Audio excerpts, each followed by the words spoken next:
नमस्कार, knocking-news.com में आपका स्वागत है। आज मैं बताने वाला हूं आपको कि किस तरह से एक नया तंत्र आपके आसपास विकसित किया जा रहा है ताकि जिन्होंने वैक्सीन नहीं ली है उनको घेरा जा सके। आगे पीछे ऊपर नीचे प्रधानमंत्री ने घर घर दस्तक अभियान तो दे ही दिया है। इसके अलावा अब एक और नया नियम लाया जा रहा है, एक ऐसा नियम लाया जा रहा है जिसके ज़रिए आपको आपके अपनों के द्वारा ही टीके के लिए पकड़ा जाएगा। और अगर आपने नहीं लिया है दूसरा टीका या पहला टीका तो बहुत जल्दी ऐसे हालात आपके आसपास विकसित किए जाएंगे कि आपको लेना पड़ जाए। लगातार इस पे काम चल रहा है।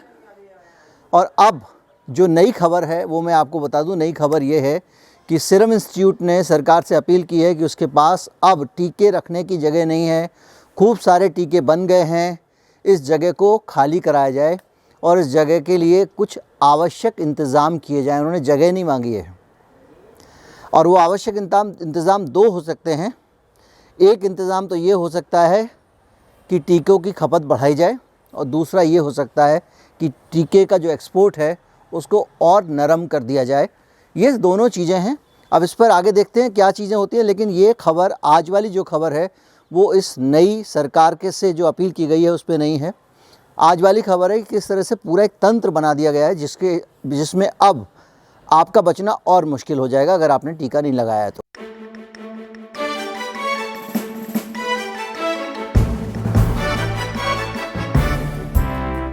जो नया नियम आया उस नए नियम के अनुसार कोई भी अब आपका वैक्सीनेशन का स्टेटस जान सकता है। कोई भी व्यक्ति, इस भारत का कोई भी व्यक्ति ये जान सकता है कि आपने टीका लगवाया या नहीं लगवाया।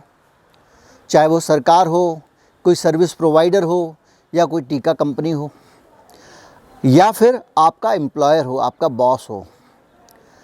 और वो जब चाहे तब आपसे ये जानकारी ले सकता है। नियम में सरकार ने पेच ये लगाया है कि ये जानकारी वो लेगा आपसे ही, लेकिन आप अपने हाथ से नहीं देंगे। जो नई व्यवस्था बनाई गई है उसका मकसद ये बताया जा रहा है कि कोविन पोर्टल से वैक्सीनेशन की स्थिति को जानना सरकार आसान बना रही है, ये कहा जा रहा है। अभी तक हम लोग प्राइवेसी का रोना रोते थे, प्राइवेसी की बात करते थे, हम बड़ी तकलीफ़ जाहिर करते थे। रोना तो सही शब्द नहीं है कि हिंदुस्तान में एक के बाद एक लोगों की प्राइवेसी खतरे में आ रही है। और यूनिक जो आईडी आई है, हेल्थ आईडी, वो किस तरह से मेडिकल माफिया को फ़ायदा पहुंचाएगी ये भी मैंने आपको बताया था। अब ये जो नया नियम आया है ये उस दिशा में एक बड़ा मजबूत कदम है। और स्वास्थ्य मंत्रालय के मुताबिक सर्विस प्रोवाइडर कंपनियां, जिनमें ट्रैवल एजेंसियां, एंटरटेनमेंट एजेंसी, IRCTC, जिस कंपनी में आप काम कर रहे हैं वो, या वैसी कोई और कंपनी जो आपका वैक्सीनेशन का स्टेटस जानना चाहती हो, वो आसानी से ये काम कर सकती है। सरकार का कहना है कि लोगों को बेहतर सुविधा देने के लिए कोविन पर यह सुविधा शुरू की गई है। वैक्सीनेशन का स्टेटस पता करने के लिए कोविन पोर्टल पर जाना पड़ेगा, आपका मोबाइल नंबर फीड करना पड़ेगा और आपका मोबाइल नंबर फीड करने के बाद कोई भी आपका वैक्सीन सर्टिफिकेट ले सकता है। बस उन्होंने आपका नंबर फीड किया और आपके पास एक OTP आया और उसके बाद वो आपका वैक्सीन सर्टिफिकेट डाउनलोड कर सकते हैं। वो देख भी सकते हैं इन्होंने वैक्सीनेशन कराया या नहीं कराया। आप कल्पना कीजिए, आप किसी प्राइवेट कंपनी में नौकरी करते हैं तो आपका HR डिपार्टमेंट, अगर मान लीजिए आपने कहीं अर्जी फर्जी कोई सर्टिफिकेट कुछ लोगों ने बनवा लिए, जैसे मैंने एक वीडियो बनाया था कि किस तरह से कौन कौन लोग भारत में कोविड का फर्जी सर्टिफिकेशन कर रहे हैं और किस तरह से लोग हासिल कर रहे हैं, उस वीडियो पे पूरी जानकारी है। इस चैनल को आप सपोर्ट करना चाहते हैं तो हमारा UPI ID नीचे डिस्क्रिप्शन में, उसके ज़रिए जाके आप भुगतान कर सकते हैं। तो ये जो जगह हैं इन पर जब जाएंगे आप तो अपना मोबाइल नंबर जब आप डालेंगे तो उस पर आपका मोबाइल नंबर डालने के बाद में आपके पास में OTP आ जाएगा। फ़र्ज़ कीजिए कल के दिन आपका जो HR है वो ये कहता है कि आपको OTP सबमिट करना है। कितने लोग ऐसे हैं और कितनी कंपनियां ऐसी हैं भारत जैसे देश में जिनमें लोग खुल के कह सकें कि मैं अपना OTP आपको नहीं दूंगा। 1 मिनट में एक इन्फॉर्मेशन, आपका मोबाइल नंबर डालेगा, आप उसको OTP देंगे, उसके बाद कोवैक्सीन का सर्टिफिकेट, जो भी वैक्सीनेशन आपने कराया है वो सर्टिफिकेट उनके हाथ में होगा और सर्टिफिकेट के बेसिस पर फिर वो आपको तरह तरह से दबाव डाल सकते हैं, तरह तरह से आपको परेशान कर सकते हैं। अब आप सोचिए कि ये एक तरह का ऐसा तरीका है जिसके ज़रिए कोई भी आपकी एक निजी जानकारी जान सकता है। टीका लगा है कि नहीं लगा ये भी एक निजी जानकारी है। कहा ही जा रहा है कि जब आप ट्रैवलिंग के लिए जाएंगे तो कहाँ आप लोगों को सर्टिफिकेट लेके घूमेंगे। इसलिए क्या होगा, वो आदमी जिसकी ट्रैवल एजेंसी से आप बुक कर रहे हैं या जहाँ पे भी आप जा रहे हैं उसको आप केवल बोलिए मेरा मोबाइल नंबर ये है, वो एंटर करेगा और आपके पास OTP आ जाएगा और उसको सर्टिफिकेट मिल जाएगा, आपका झंझट ख़त्म हो गया। अब ये झंझट ख़त्म करने के लिए है या झंझट बढ़ाने के लिए, इसका फ़ैसला व्यक्ति पे डिपेंड करता है। किसी व्यक्ति के लिए झंझट ख़त्म करने वाला कदम हो सकता है, किसी व्यक्ति के लिए झंझट बढ़ाने वाला कदम हो सकता है। लेकिन एक बात पक्की है कि जो लोग टीकाकरण किसी भी वजह से नहीं करा रहे हैं उन सब लोगों की मुश्किलें बढ़ाने का ये इंतज़ाम किया गया है।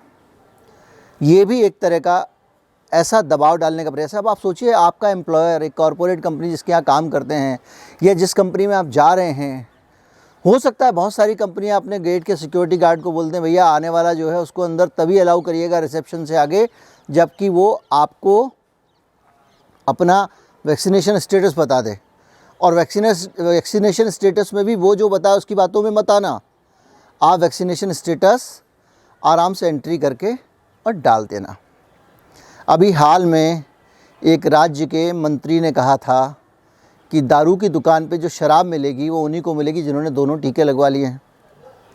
मंत्री जी ने बयान दिया तो उनसे पूछा गया कि भाई साहब बताइए आपको पता कैसे लगेगा किस आदमी ने टीका लगाया किसने नहीं लगाया। तो मंत्री जी ने मीडिया को बयान दिया कि बहुत आसान है।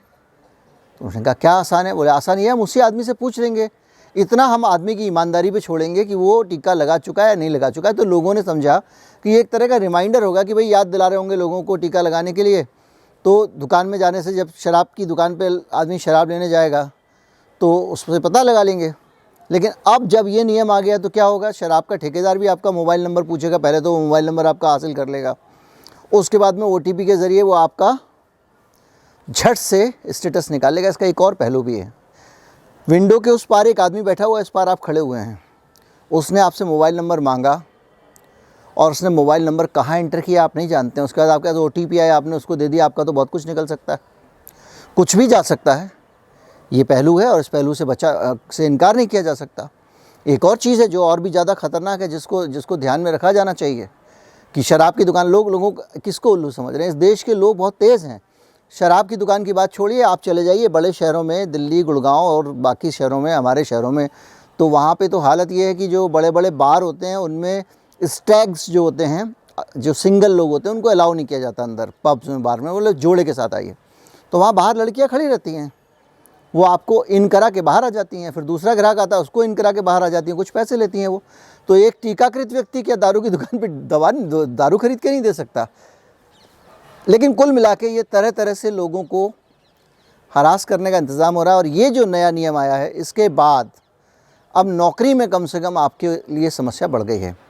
इस वीडियो को ज़्यादा से ज़्यादा लोगों तक पहुंचाएं, अवेयरनेस ज़रूरी है। किस तरह से लगातार हम संकुचित होते जा रहे हैं, हमारी निजता और हमारी अपनी स्वतंत्रता, वैयक्तिक स्वतंत्रता जो संविधान ने हमको दी है, जो हमारा ह्यूमन राइट है, बेसिक ह्यूमन राइट है, उसको धीरे धीरे कम किया जा रहा है। अब ये सरकार इतने छोटे छोटे करके फ़ैसला लेती है, मीडिया वाले इसको हाइप नहीं करते हैं, पता ही नहीं चलता है कि आपकी ज़िंदगी में क्या बदल गया है। उम्मीद करता हूँ वीडियो आपको काम का लगा होगा। अगर अच्छा लगा हो, काम का लगा हो तो ज़्यादा से ज़्यादा लोगों तक पहुँचाएँ, इस वीडियो को शेयर करें। नमस्कार, जय हिंद।